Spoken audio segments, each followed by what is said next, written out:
욜로나 여행 같은 거에 버는 만큼 또 많이 쓰기도 했거든요. 그때부터 시작을 해도 되지 않을까. 되게 위험한 거나 그런 거 하면은 나중에 큰일 날 수 있다. 잘못 분석을 하면 돈을 날릴 수도 있는, 돈에 얽매여서 일하고 싶지는 않은 게 있어가지고 다른 길을 찾아야 되나? 이런 고민을 많이 하긴 했어요. 아, 그때 했어야 되는데 이러면서. 평범한 사람들도 이걸로 해낼 수 있겠다. 네, 여러분 반갑습니다. 네, 부자 되는 세상입니다. 오늘은 이렇게 옆에 또 멋진 남성분이 나와 계신데요. 20대 분들 중에 본인의 뚜렷한 목표를 가지고 정말 열심히 재테크하고 계신 분들을 대상으로 이렇게 인터뷰를 한번 이렇게 찍어보고 있는데요. 네, 우리 슈트님 모시고 이야기 한번 나눠보도록 하겠습니다. 안녕하세요. 안녕하세요.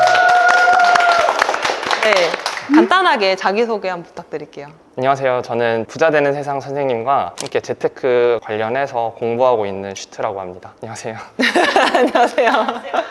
이렇게 나와줘서 감사합니다. 지금 그러면은 20대 중반이시잖아요. 네. 그러니까 저도 사실 어떻게 보면 26살부터 본격적으로 딱 슈트님 나이 때 시작을 했는데, 제가 할 때도 그렇고 이 20대 중반에 내가 재테크를 해야 되겠다라는 뚜렷한 목표의식을 가지고 움직인다는 게 쉽지 않거든요. 어떻게 해서 재테크를 해야 되겠다라고 마음을 먹게 됐어요? 대학교 때부터 부모님한테 어느 정도 자본적으로 독립을 하고 싶은 마음이 있었고, 뭐 용돈이나 이런 거 없이 알바든 뭐든 하면서 돈 버는 거에 대해 되게 재밌어 하고 많이 찾아다녔던 것 같아요. 그때는 뭐 욜로나 여행 같은 거에 또 관심이 많았어가지고 버는 만큼 또 많이 쓰기도 했거든요. 근데 그때는 버는 게 재밌어서 시작을 했는데, 어느 순간 보니까 번 만큼 내가 가만히 냅둬서 더 키워야겠다라는 생각이 들기도 하더라고요. 너무 먼 세상 이야기여서 부동산 쪽이나 그런 재테크는 사실 없긴 했는데, 한 40대쯤에 좀 많이 안정이 되면 그때부터 시작을 해도 되지 않을까 생각을 했는데, 부세님 유튜브를 보고 이렇게 또 되는구나, 너무 다른 세계를 알게 돼가지고 그때부터 시작을 좀 해봤던 것 같습니다. 제가 알기로는 슈트님이 굉장히 좋은 학교에 좋은 과를 나오신 걸로 알고 있어요. 재테크에 관심에 좀 일찍 눈을 떴다라고 말씀해 주셨는데, 근데 보통은 이제 안정적인 직장을 가지고 일을 하면서 살아가는 그런 삶을 택하는 경우가 많은데, 주변에 재테크에 관심 있는 친구들이 사실 20대 중반에 그렇게 많지는 않았던 것 같거든요. 정확한 구체적인 계기가 혹시 있으셨나요? 16, 17년도에 그때 한참 주식 코인 같은 게 좀 유행을 했었던 것 같아요. 아무것도 모르는데 친구들이 사라고 하더라고요. 뭐였어요, 그 당시에? 그때는 비트코인, 이더리움 그런 거 엄청 조금밖에 없었고, 사서 사실 되게 많이 벌고 막 여행 같은 데 많이 쓰고 그랬거든요. 그때는 자산을 축적한다는 생각이 별로 없었어요. 벌었으니까 써도 되겠다 이런 생각을 하고 있었고, 꼭 재테크가 아니더라도 알바나 과외나 이런 걸 되게 많이 했었거든요. 한 달에 얼마씩 버는 게 되게 너무 재밌고, 혼자 사는 거보다 내 능력을 살려서 뭐 사업이라든가 저절로 관심이 생기긴 하더라고요. 투자 쪽은 열심히 파보고 그런 적은 없지만 사업을 하고 싶다라는 생각을 계속 했었던 것 같습니다. 그럼 구체적으로 어떤 사업을 해보고 싶었어요? 아이디어는 항상 되게 많았거든요. 저희 강아지를 키우는데 견주의 마음으로 이런 서비스가 있으면 좋겠다, 뭐 그런 생각들도 많이 하고, 아무래도 안정적인 직장이 있다 보니까 그거를 실행하는 능력이 좀 부족했던 것 같고, 나중에 해도 되지 않을까, 약간 좀 미루는 것도 있었던 것 같아요. 제가 하는 일과 전혀 관계없는 것들도 기회나 그런 게 되면 하고 싶은 그런 마음이 또 있는 것 같습니다. 재테크를 시작하면서부터 나름 사업적으로 구체적인 그래도 목표를 가지고 이렇게 공부를 시작을 한 거네요. 네네네. 저도 26살부터 이제 경매로 공부를 시작을 했는데, 공부를 하면서 제일 힘들었던 것 중에 하나가 주변의 무관심? 처음엔 저는 가족들도 반대를 좀 했었어요. 왜냐면 저희 집도 막 어렸을 때 막 경매로 넘어가고, 저는 이제 또 여자였다 보니까 경매 투자를 한다고 해서 가족들이 그거 막 되게 위험한 거다, 그런 거 하면은 나중에 큰일 날 수 있다, 좀 주변에서 걱정 어린 시선으로 되게 많이 봤었거든요. 슈트님도 아마 그런 비슷한 경험이 있었을 것 같은데, 가족들의 어떻게 지지나 뭐 반대나 그런 게 좀 있었나요?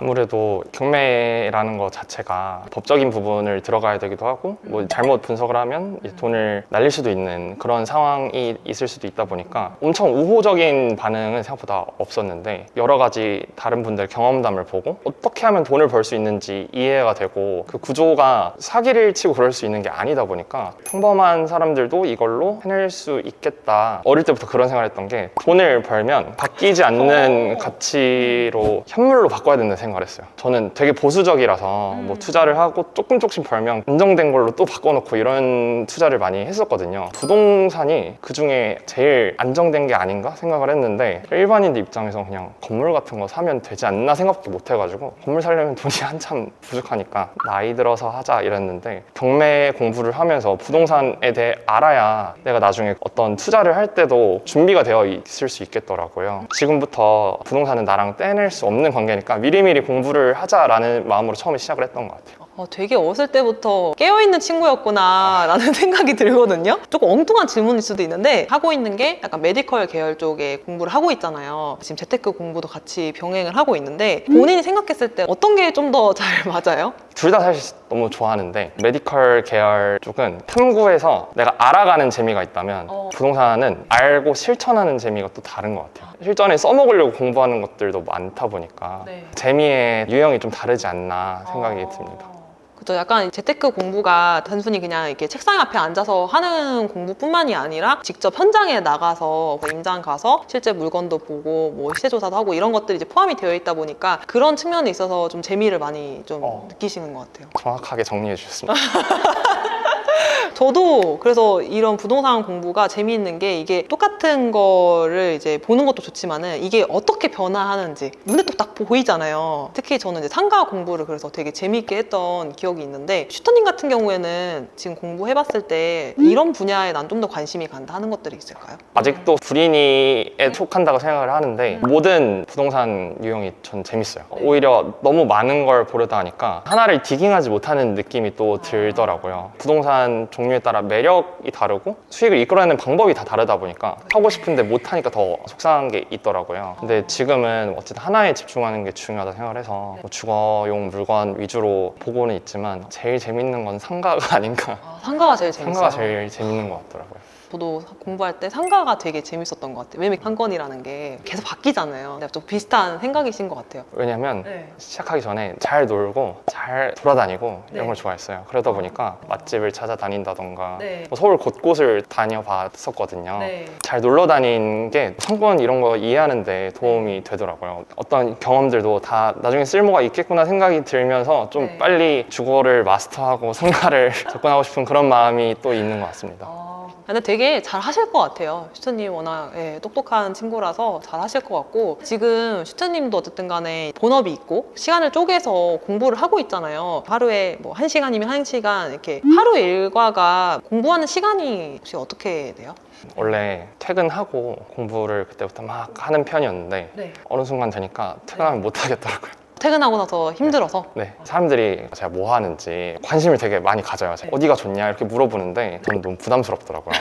제가 찍어줄 수가 없는데 그래서 선생님이 그때 옛날에 무조건 아침에 한다 이런 말씀이 있으셨는데 저도 그냥 아침에 일찍 가서 사람들 없을 때 하는 게 편하다 보니까 아침에 요새는 일찍 나와가지고 아무도 없을 때 혼자서 자유롭게 공부하고 저녁에는 보통 이제 저희가 팀 활동을 많이 하잖아요. 그룹 활동을 하다 보니까 관련된 거 좀 정리하고 선생님께서 이런 글을 만들어주신 걸 되게 중요하다고 느꼈던 게 내가 받기만 하면 안 되겠다는 생각이 많이 들더라고요. 아직 엄청 많은 실적을 이뤄내거나 공부를 많이 해보지는 않았지만 기버로서 내가 할 수 있는 게 없을까라는 생각을 많이 하게 되다 보니까 그런 류의 것들을 뭐 이제 저녁에 좀 많이 하고 그런 식으로 하는 것 같습니다. 사실 쉬운 건 아니거든요. 내가 본업이 있는데 공부를 하고 그룹 안에 속해서 이렇게 한다는 게 쉽지는 않은데 지금까지 너무나 잘 소화해주고 계시고 한 부분에서 슈트님이 되게 대단하다는 생각이 들어요. 그런 것도 있을 것 같아요. 저도 그랬지만은 본업이 있으면서 거기서 받는 이제 스트레스가 있으면은 여가 시간에 보통 그걸 풀어야 되는데 이게 재테크 공부를 또 그 시간에 하다 보면은 뭐 슬럼프가 올 때도 있고 좀 과부하가 걸릴 때도 있고 지칠 때도 있는 것 같은데 본인은 그런 걸 혹시 어떤 식으로 해소를 해요? 재테크 공부를 시작하면서 친구들을 잘 안 만나게 되긴 했어요. 아, 그래요? 친구들이 왜 이렇게 바쁜 척하냐 이러는데 저희 이제 주말마다 임장 가고 한 달에 3주 이상씩 보잖아요. 그러다 보니까 친구들을 만나서 편하게 노는데 만나고 나면은 또 아쉬워요. 왜냐면 제가 뭐 공부하고 있는 것들에 대해서 공유를 해줘도 아직은 먼 얘기라고 생각하는 친구들이 많은 것 같아요. 최근에는 종잣돈을 착실하게 많이 모은 친구한테도 내 집 마련에 대해서 관심이 많은데 최근에 수방사 청약이 있었잖아요. 네. 근데 조건이 안 됐거든요, 그 친구는. 네네. 근데 그것도 안 읽어보고 나 이거 넣어도 되지 않아? 도움을 주고 싶어도 네. 말이 안 통하고 그러다 보니까 친구들 만나고 나면 또 아쉬워요. 빨리 또 이제 다음 주에 재테크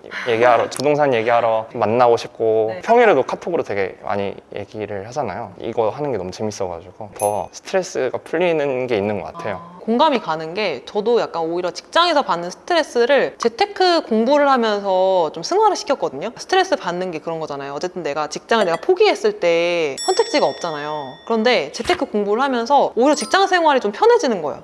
그러니까 좀 극단적인 예시일 수도 있는데 만약에 상사나 이렇게 고객사한테 한 소리 들었어요. 나는 이게 공부를 하고 있고 내 목표가 있다 보니까 그래 내가 잘 돼서 빨리 회사를 떠나자. 그런 식으로 이렇게 생각하면서 하니까 오히려 좀 스트레스가 풀리는? 실제로 저는 이제 직장 다니면서도 그거에 대한 부담이 없다 보니까 재테크 공부하면서 고가를 오히려 더 잘 받았던 것 같아요. 슈트님도 약간 그런 차원에서 봤을 때 차라리 공부를 하면서 그런 부분들 좀 해소해 나가고 있지 않나. 친구들이랑 대화가 잘 안 통해서 좀 답답한 건 있지 않아요? 제가 근데 워낙 알려주고 말 많이 하는 거 이런 거 좋아해서 네. 들을 때는 애들이 되게 재밌어하고 관심 있어 하는데 그 이후의 단계를 잘 안 하더라고요. 주말에 뭐 하냐 이렇게 물어보면 부동산 보러 가. 왜 봐? 이렇게 물어봐 설명을 해주면 아 신기하다 해서 끝나는 것 같은 게 아쉽더라고요. 그냥 빨리 시작하면 사실 돈이 없어도 미리 배워두면 10년, 20년 상황이 항상 반복된다고 생각하거든요. 되게 뭐 부동산 상황이 안 좋았다고 했고 앞으로도 어떻게 될지 모르는데 이 상황이 언젠가 또 반복이 될 수 있잖아요. 그러면 지금 돈이 없어도 공부를 해두면 언젠가 또 써먹지 않을까? 좀 그런 생각이 들어서 미리 배워두면 나쁠 게 없다. 저 친구들도 그렇고 주변에 어른들도 그렇고 아 그때 했어야 되는데 이러면서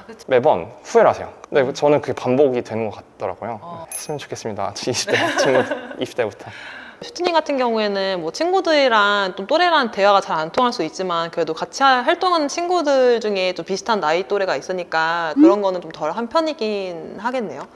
여기 젊으신 분들이 워낙 많으시니까 네. 너무 딱딱하고 그러면은 불편할 줄 알았는데 저희 그룹 안에 20대만 있는 것도 아니고 40, 50대 분들도 있고 네. 나이대가 되게 다양하게 분포가 돼 있잖아요. 그쵸. 오히려 더 융화되기 좋았던 것 같아요. 각자 경험과 아는 게 다르니까 너무 든든하더라고요. 그래서 같이 하는 게 되게 중요한 것 같아요. 또 다양한 연령대로 같이 이렇게 사람들 만나면서 각자 놓인 상황들이 다르잖아요. 저도 아직 미혼이지만은 또 기혼 되고 났을 때 이제 나름대로 고충 그런 것도 미리 들면서 미리 좀 대비를 해놔야 되겠다라는 생각도 들고 각자 이렇게 투자도 열심히 하면서 사는 얘기도 듣고 하면서 같이 나도 성장한다라는 느낌을 이렇게 좀 받을 때가 많거든요. 그런 의미로 봤을 때 같이 활동하는 게 너무 좋은 것 같다 생각하는데 슈트님도 아마 그렇게 비슷하게 느끼고 계신 것 같아요. 그죠? 네. 마지막으로 이제 슈트님의 앞으로의 목표에 대해서 한번 좀 들어보고 싶거든요.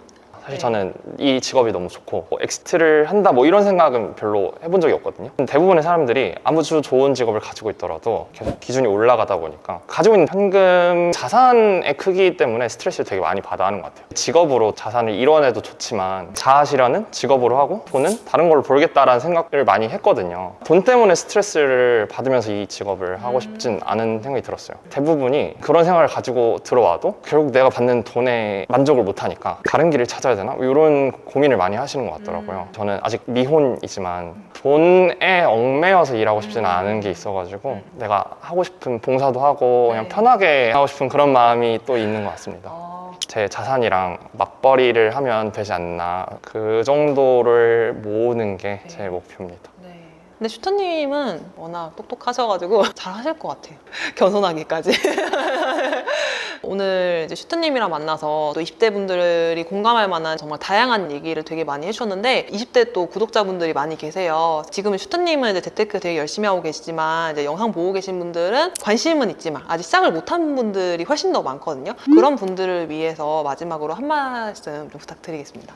아까 말씀드린 거랑 비슷한 것 같은데 신기하다 해서 끝나지 말고 시작부터 해보는 게 되게 중요한 것 같고 빠르면 빠를수록 좋다라는 얘기를 너무 많이 들었어요. 주변에 이제 부동산 공부하고 있으면 어른들이 와가지고 나도 20대 때 할 걸 이 얘기를 되게 많이 들었는데 40대 그 생각을 하는 건 40대도 절대 늦다고 생각하지 않거든요. 언제든 시작만 하면 된다고 생각하는데 남의 경험을 되게 저는 주의 깊게 들어요. 제가 똑같은 상황이 될 거라 생각하거든요. 그런 얘기를 하시는 데는 다 이유가 있는 거라 생각을 하고 시작을 할 때 제일 중요한 게 시행착오를 줄일 수 있는 방법으로 좋은 사람들이랑 같이 해야 된다라는 생각이 들어요. 저는 선생님이랑 공부하면서 같이 하면 할수록 선생님이 말씀하시는 게 점점 더 이해가 잘 돼요. 그대로 흡수하는 느낌이 있는 것 같아요. 홍보는 아니지만 처음에 잘 좋은 선생님 만나는 게 좋지 않나 생각이 듭니다. 오늘 좋은 말씀 해주신 슈트님 나와주셔서 진심으로 감사드립니다. 영상에 도움이 되셨다면 구독과 좋아요 한 번씩 부탁드리고요. 전 다음번에 또 좋은 영상으로 찾아뵙겠습니다. 네, 여러분 감사합니다. 안녕.